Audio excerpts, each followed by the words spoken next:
Hi everyone, welcome back to this video. आज का ये वीडियो बहुत ही इंपॉर्टेंट टॉपिक होने वाला है और ये हमारा एक बहुत इंपॉर्टेंट टॉपिक है। अगर आप एमएससी जूलॉजी दे रहे हैं या फिर सीएसआईआर नेट लाइफ साइंस की बात कर रहे हैं तो उसमें बायोकेमिस्ट्री के टॉपिक के अंदर ये बहुत ही इंपॉर्टेंट टॉपिक है लिपिड मेटाबॉलिज्म। एंड उसमें भी सबसे इंपॉर्टेंट टॉपिक है beta oxidation of fatty acid. Every year ये टॉपिक पूछा जाता है, इसमें कोई नो डाउट्स है क्योंकि ये टॉपिक फेवरेट है हर एक दोनों एग्ज़ाम में। और आज हम इसी को डिस्कस करेंगे जिसमें कि लिपिड मेटाबॉलिज्म और बीटा ऑक्सीडेशन होने वाला फैटी एसिड का। और इस पर बहुत ही शानदार नोट्स मैंने आपके लिए बनाई है, ये आपको मिल जाएगी। और साथ ही साथ इसका एक हैंड रिटन नोट्स भी मिल जाएगा, वो आपको मेरे टेलीग्राम ग्रुप में मिल जाएगा, वहाँ से आप देख सकते हैं। उसका लिंक आपको डिस्क्रिप्शन बॉक्स में मिल जाएगा। लेकिन उससे पहले मेरी आपसे एक छोटी सी रिक्वेस्ट है कि अगर आप इस चैनल पर पहली बार आ रहे हैं या फिर इस चैनल से आपकी कोई भी हेल्प आज तक हुई हो तो प्लीज़ हमारे चैनल को सब्सक्राइब करके सपोर्ट करिए, क्योंकि अगर हमारा सब्सक्राइबर आप बनते हैं तो हमें एक मोटिवेशन मिलता है कि आपके लिए वीडियो बनानी चाहिए और एक जर्नी आपके साथ बनेगी हमारी। और साथ ही साथ वीडियो को लाइक करते हुए चलिएगा जिससे कि आगे भी आपको ऐसी वीडियो देखने को मिले। तो चलिए आज का सेशन स्टार्ट करते हैं जिसमें कि हम beta oxidation of fatty acid को पढ़ेंगे और बहुत ही बेहतरीन नोट्स के साथ आपको सारे टॉपिक को समझ में आएगा अगर आप पूरा लास्ट तक देखते हैं तो। मतलब कि मैं आपसे कहना चाहूँगा कि आप अगर लास्ट तक पूरा बने रहेंगे तो आपको आखिरी तक में पूरा ये टॉपिक समझ में आ जाएगा। तो चलिए स्टार्ट करते हैं। फर्स्ट स्लाइड आपके सामने है जिसमें कुछ पॉइंट पहले मैंने लिख दी हैं, उसको डिस्कस करते हैं। सबसे पहले तो लिपिड मेटाबॉलिज्म है क्या। देखिए, ट्राइग्लिसरॉल जिसे कि हम टैग भी कहते हैं, ये मोस्ट प्रीडोमिनेंट स्टोरेज फॉर्म होती है एनर्जी की आपके शरीर में, एनिमल्स में, क्योंकि इसी फॉर्म में आपका क्या होता है कि जो लिपिड होता है वो ट्राइग्लिसरॉल फॉर्म में ही आपका मतलब कि पूरा स्टोर रहता है। ये ट्राइग्लिसरॉल आपको अगर नहीं पता है तो आप मेरे इसके पहले की वीडियो देख सकते हैं जिसमें कि मैंने लिपिड के स्ट्रक्चर, क्लासिफिकेशन, सारी चीज़ों को डिस्कस किया है। बात यहाँ पे करें तो एनिमल में क्या होता है कि ट्राइग्लिसरॉल फॉर्म में ही स्टोरेज होता है लिपिड। और साथ ही साथ इसके दो मेन बेनिफिट होते हैं लिपिड के। पहली बात तो क्या होता है कि ये एनर्जी रिजर्व के लिए यूज़ होता है, कि एनर्जी को इसको स्टोर करने में होता है। साथ ही साथ ये हाईली रिड्यूस्ड फॉर्म में रहता है, यानी अगर इसका रिड्यूस मतलब कि इसको तोड़ा जाता है तो इससे क्या होती है, बहुत सारी एनर्जी निकलती है, लगभग 9 किलो कैलोरी पर ग्राम निकलती है। और ये नॉन पोलर होता है, हाइड्रोफोबिक होता है और ये लेस स्पेस आपका लेता है आपके बॉडी में। और साथ ही साथ ये क्या होता है, इसका स्टोरेज साइट क्या होता है, वो लीवर होता है। लीवर में भी एडिपोज टिश्यू में इसका होता है ये लीवर, ये जो स्टोरेज जिसका बात करें तो। और इसके बाद अगर हम देखें तो यहाँ पे तो लिपिड की हमने बात कर ली है। इसके अलावा अगर हम देखें तो यहाँ पे लिपिड के ऑक्सीडेशन की बात करते हैं, यानी अगर लिपिड टूटता है या फिर अपनी एनर्जी को देता है तो वो किस तरीके से देता है। तो यहाँ पे अगर हम बात कर रहे हैं तो क्या होता है कि इस जगह पे लिपिड ऑक्सीडेशन में अगर हम देखें तो यहाँ पे क्या होता है कि लिपिड ऑक्सीडेशन होता कब है, तो ये तब होता है जब ब्लड में ग्लूकोज लेवल आपका कम होता है और ग्लूकागॉन लेवल सिग्नलिंग होती है, ये हाई हो जाता है। तो इस दौरान क्या होता है, आपका रेगुलेशन देखने को मिलता है, regulation of hormone sensitive lipase का एक्टिवेशन देखने को मिलता है। ये एक्टिव हो जाता है कब, जब आपका ब्लड में ग्लूकोज लेवल क्या होता है, कम होता है और ग्लूकागॉन सिग्नलिंग होती है, इसका लेवल ज़्यादा हो जाता है। तो इस दौरान क्या होता है, ये जो ट्राइग्लिसरॉल आपका लिपिड स्टोर था इस फॉर्म में, जैसे कि यहाँ पे स्ट्रक्चर दिया है, यहाँ पे क्या होता है, ऑक्सीजन पे क्या होता है, बॉन्ड ब्रेक होना स्टार्ट होता है और लाइपेज एंजाइम की हेल्प से क्या होता है, ग्लिसरॉल बनता है और 3 फैटी एसिड मिलता है। 3 फैटी एसिड जो होते हैं इसका फर्दर आगे चल के ऑक्सीडेशन हो जाता है, जिसे कि हम beta oxidation, alpha oxidation, omega oxidation में पढ़ेंगे। और साथ ही साथ जो ग्लिसरॉल बनता है ये आपका ग्लूकोनियोजेनेसिस यानी ग्लूकोज के फॉर्मेशन में यूज़ हो जाता है और आपका वाटर मॉलिक्यूल यहाँ से निकलता है और ये आपका ट्राइग्लिसरॉल टूटने से ये सारी चीज़ें बनती है यहाँ पर।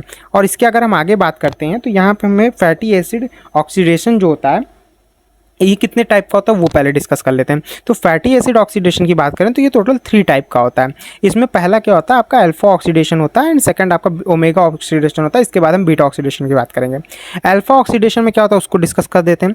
अल्फा ऑक्सीडेशन से नाम से ही पता चल रहा है कि यहाँ पर कोई मॉलिक्यूल होगा तो वहाँ पे एक अल्फा कार्बन होगा, यानी फर्स्ट कार्बन जिसपे फंक्शनल ग्रुप अटैच होता है उसे हम अल्फा कार्बन कहते हैं, आपको पता होगा। उसके जस्ट बगल वाला बीटा एंड गामा, ऐसे बात करें तो लास्ट वाला सबसे ओमेगा कार्बन, यानी फार्दर मोस्ट जो कार्बन होता है, यही सबसे दूर जो फंक्शनल ग्रुप से कार्बन होता है उसे हम ओमेगा कहते हैं। यहाँ पे अल्फा ऑक्सीडेशन में क्या होता है, when branch changed fatty acid जो होती है, जो ब्रांच होती है, यानी फैटी एसिड जब ब्रांच चेन में होती है तो यहाँ पे फाइटनिक एसिड क्या होता है, यानी फाइटनिक एसिड एग्जाम्पल एक लिया गया है, are broken down removal of single carbon form, यानी सिंगल कार्बन फॉर्म यहाँ से रिमूवल किया जाता है। और कहाँ से ये रिमूवल होता है, कार्बोक्सिल एंड यानी जो फंक्शनल ग्रुप होता है यहाँ पे क्या होता है, कट किया जाता है। यहाँ पे जब कट किया जाता है तो यहाँ पे क्या होता है कि यहाँ से अल्फा कार्बन रिमूव हो जाता है और यहाँ पे हमें फैटी एसिड चेन एक अलग मिल जाती है। और इसके अलावा क्या होता है, इसकी लोकेशन कहाँ होती है, ये अक्सर मतलब कि अल्फा ऑक्सीडेशन कहाँ देखने को मिलता है, तो ये आपको पैरोक्सीसोम में देखने को मिलेगा। साथ ही साथ ओमेगा ऑक्सीडेशन की यहाँ पे बात करें तो ये क्या होता है, ये अल्टरनेटिव ऑक्सीडेशन पाथवे होता है। यानी अगर बीटा ऑक्सीडेशन नहीं हो रही है, बीटा ऑक्सीडेशन जब ब्लॉक होती है तो ये हमें ओमेगा ऑक्सीडेशन देखने को मिलता है। लोकेशन इसकी कहाँ होती है, ये स्मूथ एंडोप्लाज्मिक रेटिकुलम में देखने को मिलता है, लीवर के और किडनी सेल्स में भी देखने को मिलता है। इसके अगर हम बात करें बीटा ऑक्सीडेशन की तो वहाँ हमें क्या देखने को मिलता है, ये उसको डिस्कस करते हैं। तो बीटा ऑक्सीडेशन की यहाँ पे बात करें, बीटा ऑक्सीडेशन की अगर हम बात करें तो ये मेजर ऑक्सीडेटिव पाथवे, यानी ये लगभग सभी में देखने को मिलता है। एनिमल में भी देखने को मिलता है, प्लांट्स में भी देखने को मिलता है। एनिमल में बात करें तो ये माइटोकॉन्ड्रियल मैट्रिक्स में देखने को मिलता है, इसको जरूर से याद रखिएगा। और प्लांट में बात करें तो ये पैरोक्सीसोम में देखने को मिलता है। ये सारी नोट्स आपको टेलीग्राम ग्रुप में मिल जाएगी, वहाँ से आप डाउनलोड कर सकते हैं हैंड रिटन नोट्स। यहाँ तो मैंने फ्लो चार्ट के रूप में काफ़ी हद तक आपको अपने पूरे नोट्स को ही समझाने की कोशिश की है, तो आप वहाँ से नोट्स ले सकते हैं। यहाँ पे आपको परेशान होने की जरूरत नहीं है। Each cycle has 4 step. यहाँ पे ईच साइकिल मतलब कि हर एक बीटा ऑक्सीडेशन में 4 स्टेप हमें देखने को मिलती है। पहली बात तो क्या होता है, ऑक्सीडेशन होता है, हाइड्रेशन होता है, वाटर का एडिशन, ऑक्सीडेशन होता है, थायोलाइसिस होता है। अब यहाँ पे ऑक्सीडेशन में बात करें तो जब ये एरो नहीं होगी यहाँ पे, तो यहाँ पे अगर ऑक्सीडेशन की बात करें तो यहाँ पे FADH2 निकलता है। और यहाँ पे जब ऑक्सीडेशन 3rd स्टेप में होता है तो वहाँ से NADH निकलता है। और इसके अलावा फैटी एसिड जो होता है वो N-2 कार्बन से रिमूव हो जाता है। यानी इसको अभी हम समझेंगे आगे कि फैटी एसिड में क्या होता है कि 2 कार्बन रिमूव हो जाते हैं हर एक स्टेप के बाद। और एसिटाइल CoA जो कि 2 कार्बन फॉर्म में निकलता है हर स्टेप में। Length reduces by the 2 carbon, जैसे कि मैंने लिखा हुआ है यहाँ पे। अगर 16 कार्बन का फैटी एसिड है तो हर एक स्टेप में आपकी 2 कार्बन रिमूव हो जाएगी और आखिर में जाके आपका 8 कार्बन, मतलब कि आखिरी में जाके आपका रिड्यूस होकर एकदम 2 कार्बन बचेगा।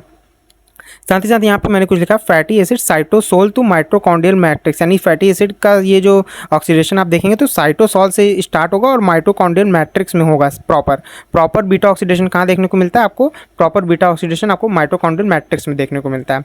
चलिए तो आगे अब बात करते हैं कि फैटी एसिड का बीटा ऑक्सीडेशन कैसे होता है, इसको प्रॉपर अच्छे तरीके से समझते हैं।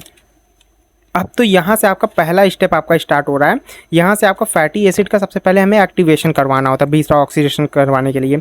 तो यानी आप समझ लीजिए यहाँ से आपका प्रॉपर अभी स्टार्ट हो रहा है कि अगर आपको बीटा ऑक्सीडेशन समझना है तो वहाँ पे सबसे पहले आपको फैटी एसिड का एक्टिवेशन करवाना होगा, यानी फर्स्ट स्टेप आपकी ये। तो ये फैटी एसिड एक्टिवेशन कहाँ से होता है, साइटोसोल में होता है। जैसा कि मैंने बताया साइटोसोल से माइटोकॉन्ड्रियल मैट्रिक्स तक हमें जाना होता है। प्रॉपर माइटोकॉन्ड्रियल मैट्रिक्स में ही आपका बीटा ऑक्सीडेशन होगा। और उसके अलावा पहले साइटोसोल में आपका क्या होता है, फैटी एसिड का एक्टिवेशन होता है। अब ये एक्टिवेशन होता कैसे उसको डिस्कस करते हैं। यहाँ पे थायोकाइनेज एक एंजाइम होता है, ये फैटी एसिड या फिर फैटी एसाइल को सिंथेसिस यहाँ पे होता है। 2 एंजाइम आपके प्रेजेंट होते हैं। ये क्या करते हैं, कैटेलाइज करते हैं, 2 स्टेप रिएक्शन यहाँ पे होती है और एसाइल CoA बनता है। अब ये एसाइल CoA क्यों बनता है, क्योंकि इसी की ज़रूरत हमें पड़ती है बीटा ऑक्सीडेशन में। अब यहाँ पे आप देख सकते हैं कि फैटी एसिड यहाँ पे था, यहाँ पे कोएंजाइम A आया, ATP से आपका एक PI इनऑर्गेनिक फॉस्फेट निकल जाता है और एसाइल AMP बन जाता है। यहाँ पे एडिनोसिन ट्राइफॉस्फेट, यहाँ एडिनोसिन मोनोफॉस्फेट। वापस यहाँ पे क्या होता है कि कोएंजाइम क्या होता है, यहाँ पे जुड़ता है, यहाँ पे कोएंजाइम जुड़ता है। इस जगह पे कोएंजाइम नहीं होगा, ये गलत हो गया है। यहाँ पे कोएंजाइम जुड़ता है एक और एडिनोसिन मोनोफॉस्फेट बनता है और एसाइल CoA बनता है। और ये क्या होता है, एक्टिव फॉर्म होता है फैटी एसिड का। एसाइल CoA जैसा कि आपको पता है एक्टिव फॉर्म होगा फैटी एसिड का। यहाँ पे भी मैंने इसको लिखा है। यहाँ पे क्या होता है, इन्वेस्टमेंट इक्वल टू 2 ATP। यहाँ पे यानी 2 ATP का इन्वेस्टमेंट हमें देखने को मिलता है और एक AMP हमारा बनता है, यहाँ पे 2 AMP बनता है। साथ ही साथ यहाँ क्या होता है कि अब ये जो एसाइल CoA यहाँ पे हमारा बन गया है।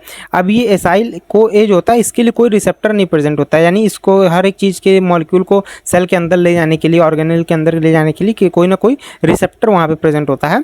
यानी उसकी हेल्प से क्या होता है कि वो अंदर ले जाता है, एंट्री करवाता है किसी भी ऑर्गेनेल के सेल के अंदर। तो एसाइल CoA के लिए कोई रिसेप्टर नहीं प्रेजेंट होता है, no transporter for acyl CoA। तो इसको ट्रांसपोर्ट कैसे करेंगे, यहाँ पे जो ये एसाइल CoA बना है इसको हम क्या करेंगे, यहाँ पे इसको ट्रांसपोर्ट करना होगा कहाँ पे, माइटोकॉन्ड्रियल मैट्रिक्स के अंदर। लेकिन इसके लिए कोई रिसेप्टर नहीं प्रेजेंट होता, तो कैसे करेंगे। यहाँ पे आप देख सकते हैं माइटोकॉन्ड्रियल मैट्रिक्स है, यहाँ पे ये क्रिस्टे है, इनर मेम्ब्रेन है, आउटर मेम्ब्रेन है। तो अब जानते हैं हम कि इसको ट्रांसपोर्ट कैसे करेंगे। तो इसकी अगर हम बात करें ट्रांसपोर्ट कैसे किया जाता है, तो उसको हम नेक्स्ट स्लाइड में समझते हैं। यहाँ पे आप देख सकते हैं कि ट्रांसपोर्ट ऑफ एसाइल कोए इनटू माइटोकॉन्ड्रियल मैट्रिक्स कैसे होगा ये। तो यहाँ पे आप देख सकते हैं, यहाँ पे आपका कार्निटीन एसाइल ट्रांसफरेज की हेल्प से यहाँ पे किया जाता है। अब ये क्या होता है पहले बात करते हैं। देखिए यहाँ पे आपको इनर मेम्ब्रेन ऑफ माइटोकॉन्ड्रिया दिख रही होगी, ये प्रॉपर बनी हुई है लिपिड बाई लेयर। अब यहाँ पे क्या होता है कि ये एक ट्रांसलोकेटर प्रेजेंट होता है, या यहाँ पे ट्रांसपोर्टर एसाइल कार्निटीन को, जो कार्निटीन होता है, यानी यहाँ पे एसाइल कार्निटीन ट्रांसलोकेटर होता है, जो कि एसाइल को ए को एसाइल कार्निटीन जब चेंज हो जाता है तो इसको वापस अंदर ले आता है। एसाइल कार्निटीन को अंदर लाने के लिए यहाँ पे इसी का एक ट्रांसलोकेटर प्रेजेंट होता है। यहाँ पे क्या होता है कि जो एसाइल को ए हमारा साइटोसोल में बन गया था, अब उसको क्या होता है कि एसाइल कार्निटीन में कन्वर्ट किया जाता है। क्यों कन्वर्ट किया जाता है? क्योंकि इसके लिए तो कोई रिसेप्टर हमारा प्रेजेंट नहीं था, लेकिन एसाइल कार्निटीन के लिए रिसेप्टर प्रेजेंट था। तो एसाइल को ए को हम किस में कन्वर्ट कर सकते हैं? यहाँ पे एसाइल कार्निटीन में कन्वर्ट कर सकते हैं। तो इसीलिए हम क्या करते हैं कि एसिटाइल कोए को एसाइल कार्निटीन में कन्वर्ट कर देते हैं, उसके बाद इसको हम माइटोकॉन्ड्रियल मैट्रिक्स में ले आते हैं। अभी किसकी हेल्प से होता है? यहाँ पे क्या होता है, कार्निटीन एंजाइम की हेल्प से, कोएंजाइम ए की हेल्प से कार्निटीन आके जुड़ जाता है। कैट ए एंजाइम इसको करवाता है, और एसाइल कार्निटीन जो होता है ये नॉन एसेंशियल अमाइनो एसिड आपका एक होता है, याद रख लीजिएगा। और ये क्या होता है, वापस फिर एसाइल कार्निटीन क्या होता है, माइटोकॉन्ड्रियल मैट्रिक्स में कन्वर्ट कर दिया था। लेकिन अब फैटी एसिड के लिए तो हमें एसाइल को ए चाहिए था, इसके बिना तो फैटी एसिड में बीटा ऑक्सीडेशन हो नहीं पाएगा। तो ये एसाइल कार्निटीन को वापस से हम एसाइल कोए में कन्वर्ट कर देते हैं। किसके? यहाँ पे कैट ए के थ्रू कन्वर्ट किया गया था, यहाँ पे कैट 2 के थ्रू कन्वर्ट कर दिया जाता है। यहाँ पे कोएंजाइम ए आपका बाहर निकल जाता है, और कार्निटीन जो यहाँ पे था, जो कि यहाँ जुड़ा था, वो कार्निटीन यहाँ पे अलग हो जाता है। अब ये कार्निटीन को वापस क्या किया दिया जाता है, माइटोकॉन्ड्रियल मैट्रिक्स में जो ट्रांसलोकेटर कार्निटीन ट्रांसलोकेटर था उसके थ्रू वापस से साइटोसोल में भेज दिया जाता है। तो ये इसीलिए इसका नाम क्या डाला गया था, carnitine, acyl carnitine translocator. Acyl carnitine को ट्रांसलोकेट किया है और वापस से फिर कार्निटीन को भी ट्रांसलोकेट किया है। तो इस वजह से इसको ये ट्रांसलोकेटर कहा जाता है। ये माइटोकॉन्ड्रियल मैट्रिक्स के इनर मेम्ब्रेन में प्रेजेंट होता है। तो अब आपने यहाँ समझ लिया कि एसाइल कोए को कैसे हमने माइटोकॉन्ड्रियल मैट्रिक्स में लाया, इसको एसाइल कार्निटीन में कन्वर्ट किया, वापस से एसाइल कोए में कन्वर्ट होकर लाया। अब यहाँ पे क्या होता है कि कैट ए जो है ये एक रेगुलेटरी एंजाइम है, यानी ये एक, अगर ये प्रेजेंट नहीं होगा तो ये रिएक्शन नहीं हो पाएगी। अब ये किस कंडीशन में प्रेजेंट नहीं होगा, क्यों इसे रेगुलेटरी एंजाइम कह रहे हैं, किस कंडीशन में नहीं प्रेजेंट होगा? क्योंकि जब यहाँ पे बहुत ज़्यादा फैटी एसिड बायोसिंथेसिस होता रहेगा, यानी आपका फैटी एसिड का स्टोर होता रहेगा, यानी बायोसिंथेसिस, यानी उसका फैटी एसिड बन रहा है, आपके शरीर को प्रॉपर ऊर्जा मिल रही है, आपने बढ़िया अच्छा खाना खाया हुआ है, बायोसिंथेसिस हो रहा है, आपका फैटी एसिड स्टोर हो रहा है लीवर में, एडिपोज टिश्यू में।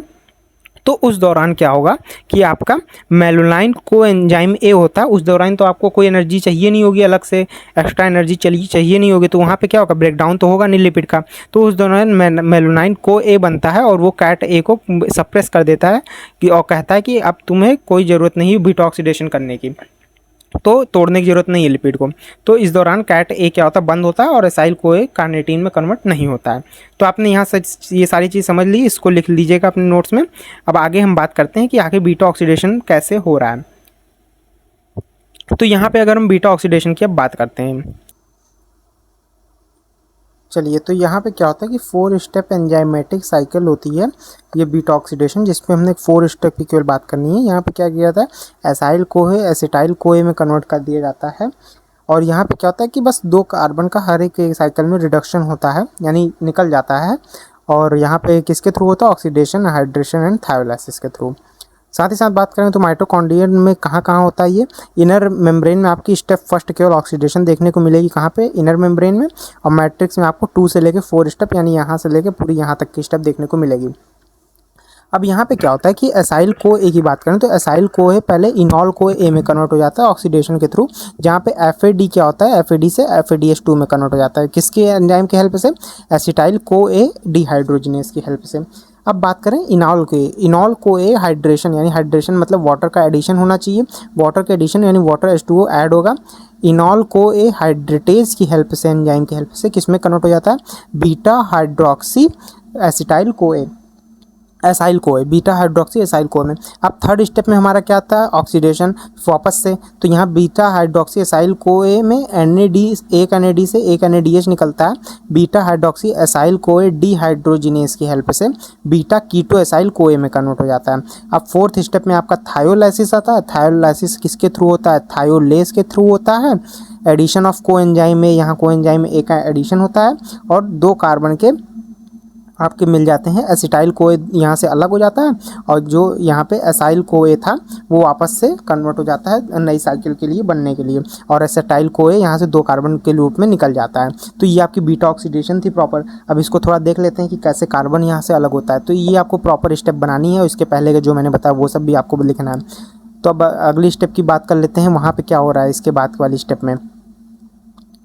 चलिए, तो यहाँ पे कुछ लिखा हुआ है, इसको आप लिखना है, आपको नोट करना होगा कि 16 कार्बन यहाँ पे पाल्मिटाइल को ए 16 कार्बन का था हमारे पास।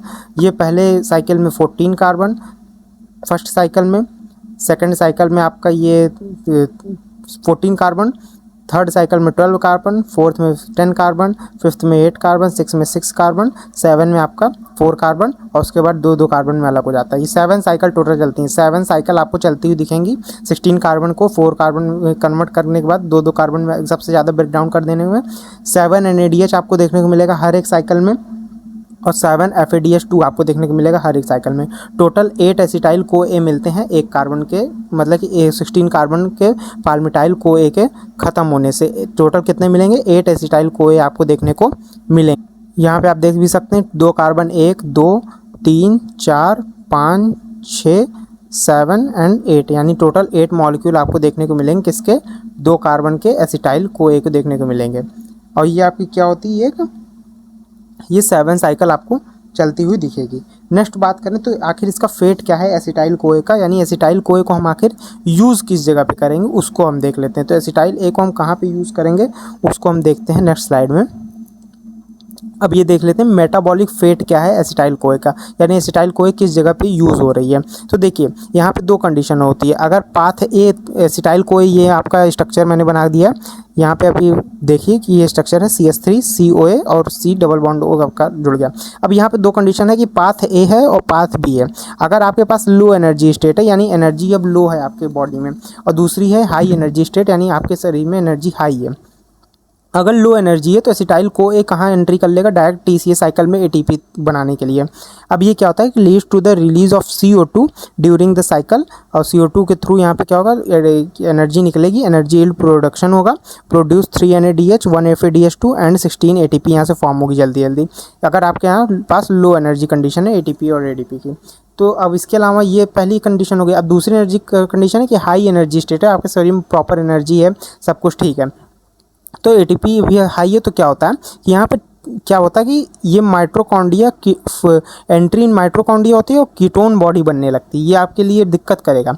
और ये क्या होता है, 3 टाइप की कीटोन बॉडी बनती है। पहला तो आपका एसिटोएसीटेट, दूसरा एसीटोन और तीसरा बीटा हाइड्रोक्सी ब्यूटारेट बनने लगता है।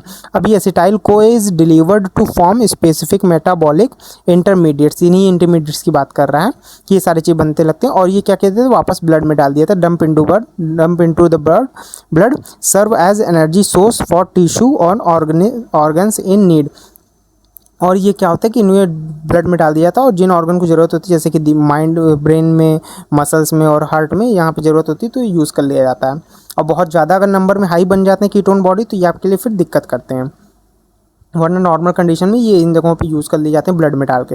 अब नेक्स्ट बात कर लेते हैं कि एनर्जेटिक्स क्या हो रहे हैं, एनर्जेटिक्स क्या क्या मिल रहे हैं इस एसिटाइल कोए से, यानी पूरा बीटा ऑक्सीडेशन जो हुआ है उससे। तो यहाँ पे इस स्टेप में हम इस स्लाइड में एनर्जेटिक्स की बात करेंगे, बीटा ऑक्सीडेशन का एनर्जेटिक्स में क्या क्या हमें मिलता है। तो ये आपकी सिंपल सी रिएक्शन है। सबसे पहले तो आपको ये पूरी रिएक्शन नोट करनी है। पाल्मिटाइल को 7 को एसिटाइल को लगते हैं, 7 FAD लगता है, 7 NAD प्लस लगते हैं और 7 H2O आपके लगते हैं, जो कि आपको डिफरेंट स्टेजेस में लगते हैं, ऑक्सीडेशन, हाइड्रेशन, ऑक्सीडेशन एंड थायोलाइसिस में। निकलते कितने हैं, 8 एसिटाइल को आपको देखने को मिलते हैं 2 कार्बन के फॉर्म में हर एक साइकिल में, 7 H प्लस निकलते हैं, 7 NADH निकलता है और 7 FADH2 निकलते हैं। अब यहाँ पे क्या क्या चीज़ें होती हैं एनर्जेटिक्स में, टोटल एक 16 कार्बन के पाल्मिटाइल कोए से कैसे 108 मॉलिक्यूल्स निकलते हैं ATP के यहाँ पे, ये ATP के 108 मॉलिक्यूल कैसे निकलते हैं, उन चीज़ों को हम थोड़ा देखते हैं यहाँ पे, क्योंकि सबसे पहला इंपॉर्टेंट क्वेश्चन यही होता है कि 108 ATP कहाँ से आ रहा है। तो यहाँ पे आप देख सकते हैं कि ये जो यहाँ पे 8 एसिटाइल CoA निकल रहे हैं, और एक आपके एसिटाइल CoA से क्या होता है कि टोटल आपके कितने निकलते हैं, यहाँ पे एक एसिटाइल CoA से आपके 10 ATP बनते हैं। कितने ATP बनते हैं, 10 ATP बनते हैं, यानी एक एसिटाइल CoA का मॉलिक्यूल 2 कार्बन के रूप में मिल रहा है तो वहाँ 10 ATP बनते हैं। टोटल 8 एसिटाइल CoA बन रहे हैं, तो टोटल 8 एसिटाइल CoA के लिए कितना हो जाएगा, 8 इंटू में 10 हो जाएगा। 8 इंटू में 10 इज इक्वल टू कितना हो जाएगा आपका 80 ATP बन गया। यहाँ पे आपको 80 ATP मिल गया। अब इसके बाद अगर हम बात करें कि 7 NADH भी तो बन रहा है, 7 NADH प्लस बन रहा है, तो यहाँ पे क्या होता है कि एक NADH से कितना बनता है उसको हम जान लेते हैं पहले। एक NADH के मॉलिक्यूल से आपका कितना बनता है, यहाँ पे 2.5 ATP बनता है। अब 2.5 ATP बनता है तो यहाँ टोटल 7 बन रहे हैं, तो 7 इंटू में कितना हो जाएगा, 2.5 हो जाएगा। टोटल ये कितना आपका हो जाता है, 7 इंटू में अगर हम 2.5 करते हैं तो हमारा कितना हो जाता है, 17.5 ATP बन जाता है। अब 17.5 ATP बन गया, और यहाँ पे 1 FADH भी तो 7 बन रहा है। तो अगर एक FADH की बात करें तो एक FADH से आपका 1.5 ATP बनता है, और 1.5 ATP एक FADH से बनता है, तो आपका टोटल 7 बन रहे हैं। तो 7 इंटू में 1.5 करेंगे तो तब आपका कितना बन जाएगा, तो टोटल आपका 10.5 ATP बन जाएगा। अब ये आपका जो प्रॉपर ये बन रहा है ATP 10.5 ATP, और यहाँ से 17.5 ATP, और यहाँ से 80 ATP, इन तीनों को अगर हम जब ऐड करते हैं तो टोटल हमारा कितना बनता है, टोटल हमारा 108 ATP बनता है। तो आपको यहाँ समझ में आ गया कि टोटल कैसे 108 ATP यहाँ से बन रहे हैं। और एनर्जी यूटिलाइज कहाँ हो जाती है, एक्टिवेशन करने में। वापस से इसका एक्टिवेशन भी तो करना रहता है। पहले स्टेप में आपने देखा था ना कि एसिटाइल CoA को हमने एक्टिवेट किया था कहाँ पे, साइटोसोल में। फैटी एसिड को एसिटाइल CoA में कन्वर्ट किया था, तो वहाँ पे ATP में वापस वहाँ पे यूज़ हो जाती है। और यहाँ पे क्या होता है, net yield from 1 mole of palmitate CoA 106 ATP total net बनते हैं। क्योंकि 2 ATP हमारा क्या होता है, रिड्यूस हो जाता है। एनर्जी यूटिलाइज कितनी होती है एक्टिवेशन करने में, यहाँ पे 2 कार्बन हमारा 2 ATP हमारा यूज़ भी तो होती है, पहले ही मैंने आपको बताया था। तो वहाँ पे 2 ATP यूज़ होती है, तो 108 में से 2 माइनस कर देंगे, टोटल नेट यील्ड हमें ATP कितनी मिलती है बीटा ऑक्सीडेशन से, 106 ATP की कैलकुलेशन देख लें तो ATP yield from 1 mole of palmitate 16C, यानी पाल्मिटेट के 16C से इतने हमें ATP मिलती है। टोटल आपको याद रखना है कि 106 नेट ATP मिलती है। और अगर वैसे बात करें तो 108 टोटल निकलनी चाहिए थी, लेकिन 2 कार्बन के रूप में जनरेट हो जाती है, तो 106 टोटल नेट ATP हमें देखने को मिलती है। तो ये एनर्जेटिक्स हो गया बीटा ऑक्सीडेशन का। नेक्स्ट हम बात करते हैं, तो नेक्स्ट अगर हम देखें तो चलिए, तो नेक्स्ट हम अब बात करेंगे पार्ट 2 में, जहाँ पे हम बात करेंगे, यहाँ तो हमने इवन नंबर, यानी आपने देखा ना पाल्मिटाइल जो CoA था, पाल्मिटाइल CoA की बात करें तो ये आपका इवन नंबर यानी 16 कार्बन का था। 16 कार्बन का जब हमारा बीटा ऑक्सीडेशन होता है तो कितनी ATP, 108 ATP बनती है। तो ये 16 कार्बन की बात करें। अगर हम बात करें इसकी 15 कार्बन होगा या फिर 13 कार्बन होगा तो उसमें क्या होता है, यानी ये तो इवन नंबर हो गया, ये इवन नंबर की बात कर ली। अब हम बात करेंगे नेक्स्ट वीडियो में ऑड नंबर के, वो भी बहुत सिंपल है, वो भी मैं आपको सिंपल तरीके से बता दूंगा। और प्लांट में एक ग्लाइकोक्सिलेट साइकिल बनती है, उसको भी एकदम सिंपल लैंग्वेज मतलब।